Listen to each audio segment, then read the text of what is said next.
রাস্তাঘাটের অবস্থা দেখেন,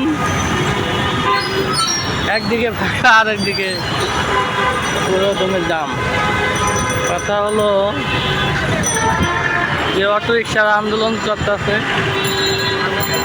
আন্দোলন করা তাদের আমার পক্ষে যুক্তি আছে যে এই যে ব্যাটারি আনে, হাজার হাজার ব্যাটারি ইম্পোর্ট করে আনতে আছে, এই ব্যাটারিটা যদি আনা বন্ধ করে তাহলে কিন্তু অটো রিক্সা বন্ধ হয়ে যায়। দুদিন পর পরে একটা ফাইজলামি করে, সাধারণ জনগণ এই হয়রানির শিকার এবং ভুক্তভোগী হইতে আছে। এটার জন্য সম্পূর্ণ দায় সরকার, কারণ সরকার যদি এটা ব্যাটারি আনা বন্ধ করে দেয় তাহলেই আপনার এই কখনো অটো আলাদা ব্যাটারি পাবেন আর অটো বানাইতে পারবো না। এই পার্টগুলো যে চায়না